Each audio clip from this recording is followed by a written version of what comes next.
L'Exode, chapitre 19. Le 3e mois après leur sortie du pays d'Égypte, les enfants d'Israël arrivèrent ce jour-là au désert de Sinaï. Étant partis de Réphidim, ils arrivèrent au désert de Sinaï, et ils campèrent dans le désert. Israël campa là, vis-à-vis de la montagne. Moïse monta vers Dieu. Et l'Éternel l'appela du haut de la montagne en disant : Tu parleras ainsi à la maison de Jacob. Et tu diras aux enfants d'Israël : Vous avez vu ce que j'ai fait à l'Égypte, et comment je vous ai porté sur des ailes d'aigle, et amené vers moi. Maintenant, si vous écoutez ma voix, et si vous gardez mon alliance, vous m'appartiendrez entre tous les peuples, car toute la terre est à moi. Vous serez pour moi un royaume de sacrificateurs, et une nation sainte. Voilà les paroles que tu diras aux enfants d'Israël. Moïse vint appeler les anciens du peuple, et il mit devant eux toutes ces paroles, comme l'Éternel le lui avait ordonné. Le peuple tout entier répondit : Nous ferons tout ce que l'Éternel a dit.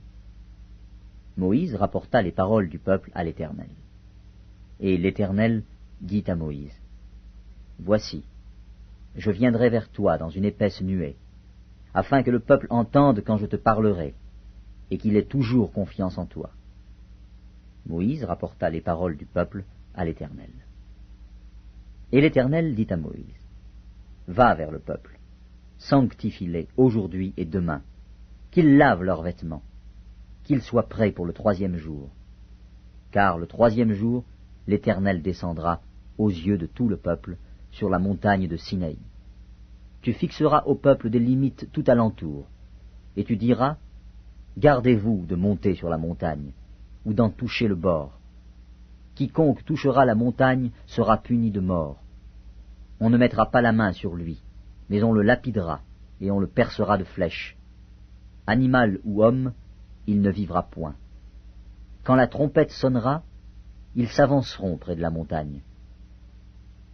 Moïse descendit de la montagne vers le peuple, il sanctifia le peuple, et ils lavèrent leurs vêtements. Et il dit au peuple : Soyez prêts dans 3 jours, ne vous approchez d'aucune femme. Le 3e jour, au matin, il y eut des tonnerres, des éclairs, et une épaisse nuée sur la montagne. Le son de la trompette retentit fortement, et tout le peuple qui était dans le camp fut saisi d'épouvante.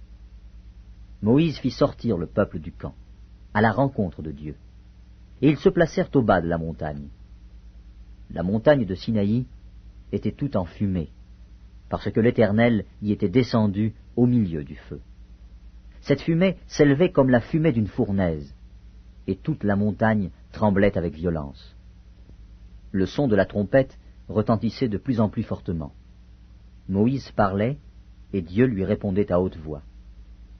Ainsi, l'Éternel descendit sur la montagne de Sinaï, sur le sommet de la montagne. L'Éternel appela Moïse sur le sommet de la montagne, et Moïse monta. L'Éternel dit à Moïse : Descends, fais au peuple la défense expresse de se précipiter vers l'Éternel, pour regarder, de peur qu'un grand nombre d'entre eux ne périssent.